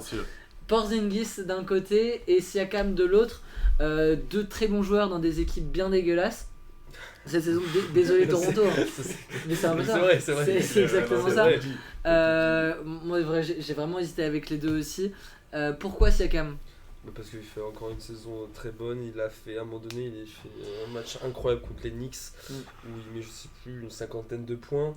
Et j'ai vu une interview aussi de lui là, sur Beansport qui était très intéressante où il parlait de ses origines et tout, de son père et tout. Et franchement, tu sens que c'est quelqu'un qui est plein d'humilité et même dans le jeu, même si je trouve toujours qu'il manque un peu de carrure, tu sais, je sais pas comment dire, de coffre. Physique, voilà. Parce qu'il est quand même center, il me semble. Il est fort, mais il se retrouve center dans bon nombre de situations. Franchement, c'est quand même le joueur qui déçoit pas, qui te met une vingtaine de points par match, si ce n'est plus, des fois. Et donc, franchement, pour moi, il tient aussi quand même cette équipe à flot, parce que Van Vliet, c'est une montagne russe.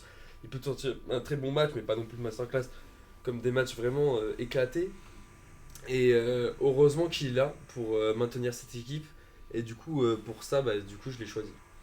Et moi, j'ai choisi Porzingis parce que c'est le retour en puissance de cette licorne qu'on voyait vraiment comme un joueur générationnel au moment où il a été drafté.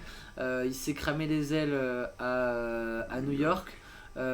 Ensuite il atterrit directement à Washington, hein, Dallas.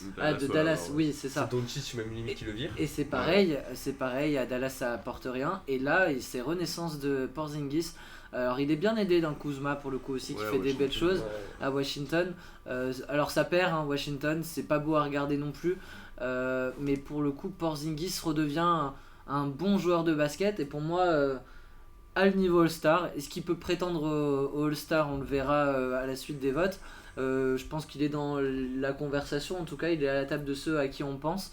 Et voilà, je voulais mettre en avant son bon retour en forme pour Porzingis qui en plus a le mérite de pas trop se blesser cette saison. Voilà, il a le mérite d'être là sur les matchs de Washington. Nos deux wildcards, messieurs. Garland du coup. Et Butler. Ok. Toi? Écoute, j'avais oublié qu'il y avait deux wildcards, donc Garland. Et Harden. Ok, j'ai pas du tout les mêmes. J'ai Adebayo. J'ai pensé aussi. Et j'ai Tyrese Haliburton. Haliburton. Tyrese Haliburton, pour moi, pareil niveau All-Star. Dans le range des Porzingis, Siakam, des très bons joueurs. Pas dans des équipes éclatées, c'est peut-être pour ça aussi que je pousse Haliburton vers les All-Stars, c'est qu'en plus d'être très bon au scoring et à la passe, et même globalement en rebond, hein, il a des stats assez complètes. Alors il n'est pas à 9 rebonds par match, mais je crois qu'il doit pas être loin des 5-6. On a une équipe des Pacers qui déjoue tous les pronostics et qui est pas 6ème ou 8ème, un truc comme ça à l'Est. Ils sont dans le play-in en tout cas. Ils sont là-dedans. Donc... Play-in porte play-off. Et donc vraiment, voilà, du coup, même s'il est blessé actuellement, et j'espère que ce sera pas trop grave et qu'il pourra retrouver la forme avant les All-Stars. Je voulais saluer la saison de Tyrese Haliburton. Garland, du coup, c'est validé pour tous les trois. Du coup, j'ai mis Adebayo. Tu as Butler au Hits. J'avoue que Harden aussi. J'ai oublié Harden, j'aurais pu penser à lui. Mais Butler, parce qu'ils sont pas sur une saison incroyable Miami. Il met quand même c'est presque 30 points par match. Et voilà, Jimmy Butler, on le connaît. All-Star Game, il a combien d'All-Star Game, Jimmy? Beaucoup. Il a beaucoup d'All-Star Game. Il doit être pas loin de 7-8, 7, comme ça, je pense. Hein. Bon, voilà quoi, classique. Est-ce que Adebayo peut, toi qui a le plus de recul par rapport à nous deux, est-ce que pour toi Adebayo peut sauter une place quasiment assuré de Butler, qui est du coup, comme il a dit, un All-Star récurrent, qui a cette expérience-là aussi et à qui on attribue du coup les votes quand on pense bon, il faut un All-Star au hit parce que c'est pas trop mal. On pense à Butler. Est-ce que Adebayo, avec sa grande saison, peut venir piquer cette place-là à son coéquipier? Carrément, parce que moi, si j'avais dû choisir entre les deux, j'aurais mis Adebayo personnellement. Je le trouve plus important dans l'équipe qu'un Butler qui est aussi peut être un peu irrégulier. Adebayo toujours constant et même il peut sortir des grands matchs. Au rebond, ce qu'il fait au rebond, genre, je sais pas. Putain. Ça a dû s'entendre. Je sais pas combien ils ont fait. Je sais pas combien il fait de rebonds par match, mais il doit avoir une moyenne de entre 10 et 15. Hein, ouais, voilà, 10 et plus à 15. 12, Non, le travail qu'il fait défensivement au hit est incroyable. Donc pour ça, moi je l'aurais privilégié. Et Harden. Et moi je mets Harden parce que il a repris des couleurs, je trouve, déjà à Philly. Et de temps en temps, il peut te lâcher un triple-double. Il lâche presque, je dirais, un match sur 2, un match sur 3, un double-double. Et au scoring, franchement, il est aux alentours des 15 points de moyenne, peut-être un peu plus. De temps en temps, il met des 30 points et tout. Et à la passe, il te fait toujours 12, 13, 14 passes. Donc, un joueur qui fait ses stats. Dans une équipe qui est top 4, top 5. Voilà, je suis désolé, pour moi, c'est All-Star. Avec l'expérience qu'il a aussi, le fait aussi d'avoir lui aussi une dizaine de All-Star à son actif. C'est des arguments, et un argument supplémentaire pour Harden, c'est que il est meilleur que l'année dernière où il avait été All-Star. Donc un joueur de son calibre là, avec sa carrière qui est meilleur que l'année dernière, et il n'est pas en progrès, mais il fait une meilleure saison que l'année dernière. Pour moi, je pense qu'il sera All-Star, et que du coup ça va être petit pronostic en 30 secondes avant de passer à l'Ouest et de finir cette émission. Quels sont les joueurs qui, si jamais on en croit ce que peuvent faire les coachs, qui sont les joueurs qui vont finir en dehors de ces All-Stars, entre DeRozan, Adebayo? DeRozan, on l'a mis. Ouais, vous l'avez mis, mais vous pensez qu'il y sera Je pense que DeRozan, je pense que Bobby non. Tyrese, ça va sauter pour vous au profil d'un Harden et d'un Garland peut-être? Tyrese, ça peut jouer largement avec un Garland. Franchement, ça peut jouer parce que la saison qu'il fait. D'en mettre un aux Pacers et pas deux à Cleveland, c'est possible. Et il fait une super saison, donc ça peut jouer. Porzingis, Siakam, vraiment, le débat c'est du 50-50, les coachs peuvent choisir l'un ou l'autre, il n'y aura rien de choquant. Ça me fait rire, par contre, dans les votes, là, t'as un Derrick Rose 9ème. Oui, non, mais t'avais dit Austin Reeves il n'y a pas longtemps aussi, Lakers, enfin, laisse tomber. À l'Ouest, et on est déjà à 1h12 d'émission, donc on va se dépêcher de conclure, mais on va quand même s'attarder à nos remplaçants. Qui sont-ils vos gardes remplaçants? Ceux qu'on n'avait pas, celui que j'avais pas, pardon, Doncic. Et donc Shai. Et Shai, toi? Attends, il y en avait deux que j'avais pas? Non, mais du coup Shai et c'était qui? C'était Jack, t'avais pas? Ouais, j'ai envie de dire Ja, mais vas-y, allez. Toi t'avais Curry. Je dis Thompson. Thompson?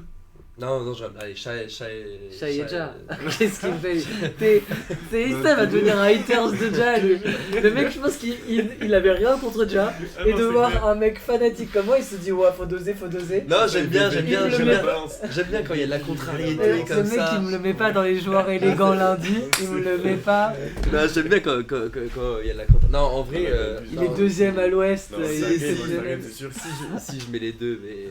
Shai et Ja, et moi du coup j'ai Shai et Curry, donc voilà, on va pas refaire le débat dessus. Tu veux dire un mot sur Shai pour nous trois? Bon, Shai, on en parle régulièrement. Joueur qui se montre réellement cette année en étant un des meilleurs scoreurs de la saison, dans une toute petite équipe en construction qui promet un très bel avenir. MIP sûr. MIP, oui, presque sûr. Et on lui espère un grand avenir. Première sélection, ça ferait plaisir. Les trois forwards, messieurs. Eh bien, Zion, Davis et Sabonis pour moi. Ouais. Malgré moi j'ai Zion, Davis et Markkanen du coup. Ouais, vu que t'avais Sabonis sur le terrain. Et toi? Mais du coup, Markkanen, est-ce que je l'ai compté ou pas? Parce qu'au final, je m'étais relié avec vous, donc ok, donc j'ai comme si j'avais dit Sabonis. Du coup, moi c'était Markkanen, Zion et Davis. Donc on est complètement d'accord sur nos remplaçants, ça va être plutôt sur les wildcards où ça va être rigolo. Markkanen, on en a parlé. On a parlé également de Sabonis. Parlons de Davis et Zion, 2 joueurs actuellement blessés, mais qui ont fait un début de saison monstrueux. Pour le coup, Davis, il a sorti un double-double incroyable. Ouais. Zion, il est en montée en puissance et il nous a placé New Orleans Pelicans, même si maintenant ça dégringole un peu. Depuis qu'il est plus là. Depuis qu'il est plus là, mais ça nous les avait placés top 3 à l'ouest. C'est 2 joueurs qui méritent d'y être. Bien sûr. Ouais. Et qui auraient tous les deux pu être starters si jamais ils n'étaient pas blessés. De toute façon, pour moi, quand tu vois une franchise qui fait une remontée au classement Ouais, c'est clair. et que après, parce que le joueur se blesse, Le redégringole, dessin. pour moi ça veut tout dire. C'est-à-dire que le gars était vraiment l'homme fort de cette équipe. Il y a même, Et Zion fait alors qu'on l'avait tout dit, il est gros, machin et tout, il fait un début de saison, c'est une bête, un monstre. Et il revenait justement à un top niveau. Et du coup c'est dommage cette petite blessure, mais je le mets quand même, du coup si on revient.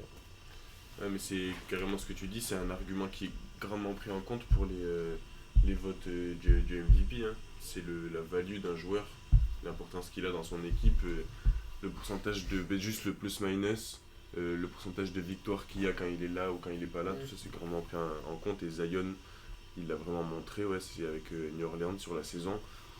Mais Davis et Zion, c'est des joueurs très frustrants, quoi. C'est des joueurs qui ont un jeu très physique et agressif, mais qui ont le corps qui suit pas, quoi. Et qui sont blessés toutes les 2 semaines, ils reviennent, ils font des matchs à 40, 50 points, des triples-doubles, des actions Et incroyables. ça joue 50 Et matchs dans la après, saison, c'est ou 80. ça quoi. tombe bêtement, il y a une cheville qui est partie et ça repartit pour un mois, quoi. Vos wildcards, messieurs, vu qu'on est complètement d'accord Ouais. sur nos remplaçants. J'ai Brandon Ingram Ok. et De'Aaron Fox, De'Aaron Fox que et j'aimerais beaucoup voir ici. Brandon Ingram, blessé aussi, Brandon Blessé aussi, Ingram ouais, actuellement. Alors moi j'ai Klay Thompson qui Ok. revient, bon, voilà, on verra. Et j'hésite. Mais tu sais quoi, je vais mettre Westbrook. Ok. Westbrook, Ouais. ok. Et Westbrook, moi ça me j'ai fait plaisir que tu dises ça. Westbrook, je trouve C'est que... vrai qu'il est sur une bonne saison, Westbrook. Voilà. Hein. et moi j'ai Fox et Damian Lillard. Ouais, Lillard aussi. J'hésite avec Lillard. Lillard mais, est sur une grosse saison, il y a son équipe qui lui fait de l'ombre un peu. Mais... Ouais, mais il fait une saison avec Ouais. plus de 40 points, beaucoup, Ouais. il tourne à presque 30 Moi, ce points de qui moyenne. me je sais rage pas. de Lillard, c'est que quand je regarde ses matchs, je vois ses 3 points, frère, il les prend presque tous Ouais. au logo, frère, c'est bon, calme-toi un ça, peu. moi aussi, son jeu à Lillard il m'énerve un petit peu. On dirait que... Stéréotypé, ouais. Enfin, en fait, on cherche plus vraiment à gagner, il cherche à se faire des belles stats, quoi. Ouais. Et parce qu'après, si tu regardes, que ce soit sur le plan individuel ou collectif, sur la carrière, il a pas grand chose, Lillard, quoi. C'est triste. Alors qu'il a un niveau de. Je pense qu'il doit être saoulé d'être dans cette. Enfin, il est fidèle à Portland, il aurait pu partir un peu moins de fois, mais il enchaîne les contrats de 7 ans dans une équipe qui a pas du tout d'ambition et qui lui donne pas un peu à manger à droite, à gauche. Enfin, là, on a essayé de lui mettre un Jeremy Grant, et il est entouré d'un Anthony Simons. Mais bon, tu passes un tour de playoff avec ça, et c'est la carrière de Damian Lillard. Donc, là, c'est pour ça que moi je l'ai pas mis, parce que vraiment quand tu regardes ses stats et tout, le mec il arrose de partout, juste je sais pas, on dirait qu'il veut se faire kiffer, il veut mettre que des 3 points du logo. Ouais, c'est ça. Et voilà. Et du donc, coup, on aime bien ça quand même dans un All-Star Game. Un Damian Lillard qui Ouais, tente c'est- des. Ouais, mais le truc c'est que quand tu regardes les stats, bon après peut-être que. Ouais, après, Comme ça, genre, pour un il fait un 4 All-Star sur 15 quoi. Ouais, bien sûr. Donc bon. Game, Fox, De'Aaron Fox, 2 All-Stars à Sacramento. Ouais, c'est incroyable. C'est incroyable. Bah, c'est, comment on dit, mérité, hein, avec la saison qu'ils font là, Light the Beam. Là, il faudra en allumer plusieurs s'ils Light ont the il faudrait beam. 2 beams là, Ouais. un pour Sabonis, un pour Fox. Ah, ce serait trop fou. les deux incroyable. rayons dans le C'est où ciel. d'ailleurs le All-Star Game cette année? C'est une J'ai bonne même pas question. regardé ça. Mais Fox, c'est un joueur depuis qu'il est en NBA, je le regarde beaucoup aujourd'hui. Enfin, au début, je le voyais un peu comme le nouveau Westbrook. Ouais. Très rapide, qui va très haut, très vite. J'aime beaucoup son jeu. Et là, en ce moment, il joue bien, c'est cool. Il t'a fait la transition pour Westbrook. Bah, Westbrook, que toi ouais, tu parce que remets. Westbrook, All-Star. je le remets All-Star parce que début de saison très compliqué. C'est-à-dire, encore une fois, on disait mais pourquoi ils l'ont pas trade. Tout le monde disait pourquoi ils l'ont pas trade. Ils attendent un petit peu, mais ils vont le trade. Tout le monde parlait de lui. En vrai, il disait pas grand chose, mais tout le monde parlait de lui en mode full trade, il a plus le niveau machin. et tout d'un coup il est revenu. Ouais. Et Davis qui est plus là, je trouve que derrière LeBron, c'est lui qui score et il te met souvent, il te fait des 20 points, 23 points, et il a avec un pourcentage pas dégueu, au rebond, il est toujours là. Franchement, t'as sorti quelques triple-doubles cette saison encore. Ouais. Et la passe toujours présent. Donc franchement, Westbrook aussi, je trouve qu'il fait une saison plus que correcte même, et il mérite largement d'être All-Star. Mais carrément, c'est quoi, il est 6ème homme, non? Oui, il est 6ème homme, Il cette année. me semble qu'il est en tête pour le trophée. Là. Ouais, il est en tête pour le trophée. 6ème homme là. Donc ce serait. Ça ferait plaisir. Ouais, c'est bien, ça ferait plaisir. Cette partie-là touche à sa fin. Attends, j'ai pas. Il me manque un. Et il te manque qui? Klay Thompson. Klay Thompson. Ah, Klay Thompson, allez. Klay Thompson. Chaque son Bobby Portis. Mon Klay Thompson. Ton Klay Thompson, c'est son Bobby Portis. Alors là, je suis désolé, mais Klay Thompson, il revient à un vrai niveau. Ah non, Klay Thompson, là, c'est de ces dernières semaines. Je suis désolé, c'est presque 30 points par match. Ouais. Une vraie réussite à 3 points qui retrouve enfin. Et on retrouve son vrai jeu, même niveau défensif. Défensivement, je le trouve plus affûté. Et il absorbe plus les contacts.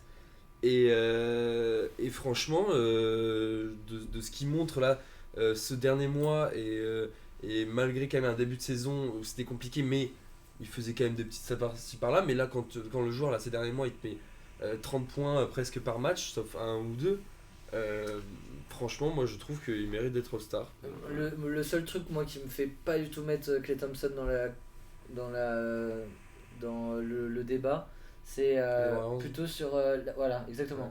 C'est en fait dans la NBA de manière globale, on essaie de récompenser les bonnes équipes ou en mettre un peu dispatché et mettre 2 All-Stars aux Warriors, un seul à Sacramento, ou 2 All-Stars aux Warriors, un seul à Denver ou à Memphis, ou mettre 2 All-Stars aux Warriors et aucun à Portland, etc. Enfin, je trouve ça pas logique. Mais là, moi j'aurais quand même mis Thompson aussi dans le fait que pour tout ce qu'il a enduré, j'en suis sûr, ça lui ferait tellement du bien de retourner All-Star.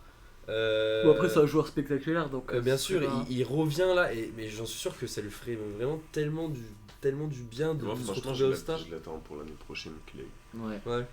Là, c'est sa première reprise après. Moi, je pense que ça serait une déception pour lui de pas être All-Star. Une saison ratée à cause des blessures. Souvent, les saisons de retour elles sont difficiles, quoi. Il se passe pas grand chose, et c'est la saison d'après s'il y a retour que le retour se passe, quoi. Paul George. Un dernier petit mot sur notre troisième partie qui va durer 1 minute. Je vais pas vous demander d'argumenter, ça va être plutôt un jeu.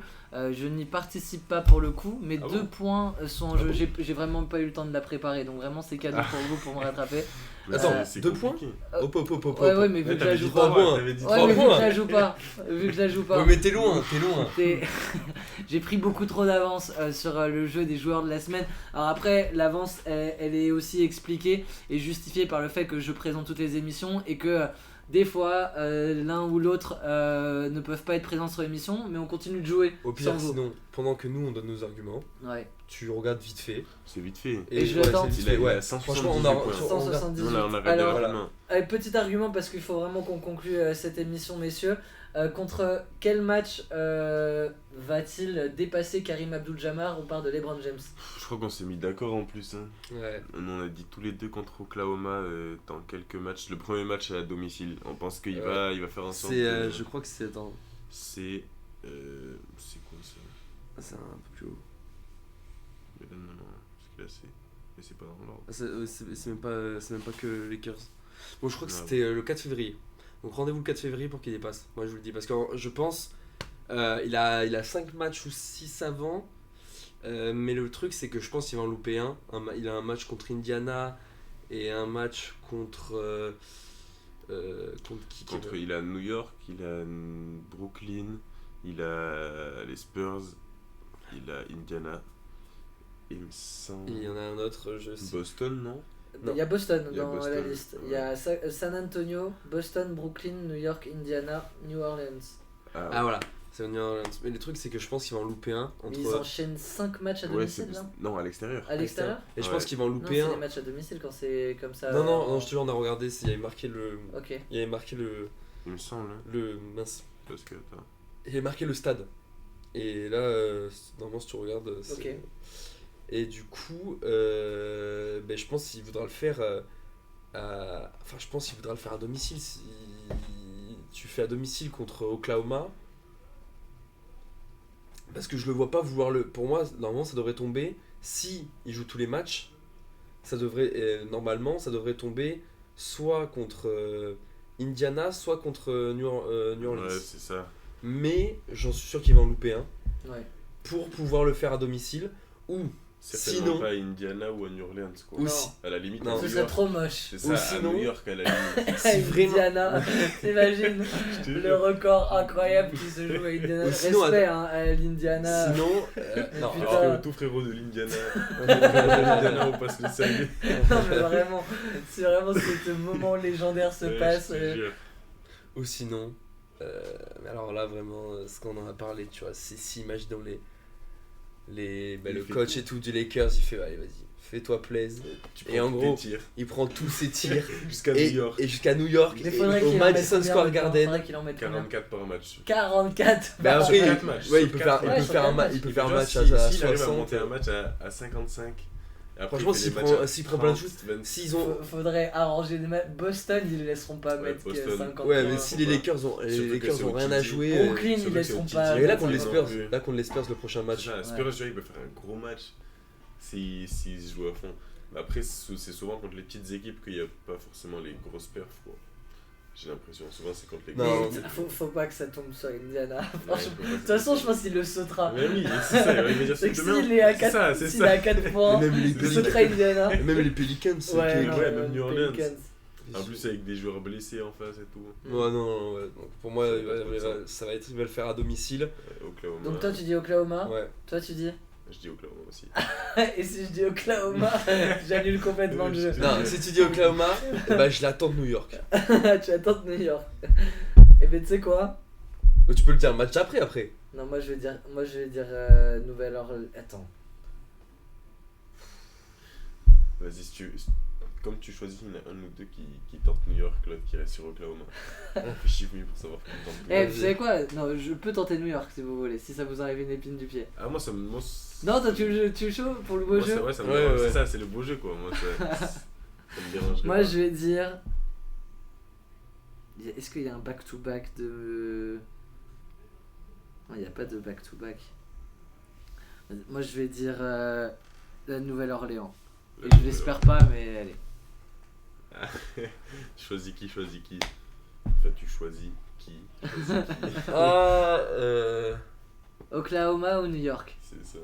Les 44 points genre, par match ou. le beau jeu, j'ai envie de le faire, mais sauf qu'en même temps, Mais tu sais qu'il va Genre, louper un match, voilà, tu sais qu'il genre, va pas jouer. j'ai envie de contre faire le lui. classement. Non, C'est mort. New York, je pense que c'est mort. Oklahoma. Oklahoma et du coup New York. Ouais. Donc retenez bien, de toute façon on va la finir sur une capsule, celle-ci on la mettra. Toi tu dis Oklahoma, tu dis New York et moi j'ai dit New Orleans contre qui LeBron James dépassera le record de Karim Abdul-Jabbar et rentrera encore plus dans la légende. Dites-le nous en commentaire. Merci à tous les deux pour cette belle et longue Merci à toi. émission. Merci Il à est toi. temps pour moi d'aller manger parce que j'ai la dalle. Comme tu dis, il fait nuit là. Et du coup, on se retrouve à 18h30 pour ceux qui sont encore là pour un live sur Babylone et Damien Chazelle. Super Ah ouais. film Je qu'on l'ai va vu. vous proposer. Et du coup, ça va être un très beau live avec toute l'équipe de la bulle. Non, je l'ai pas vu. A tout à l'heure. Mais Ciao. Ça a l'air stylé ce film.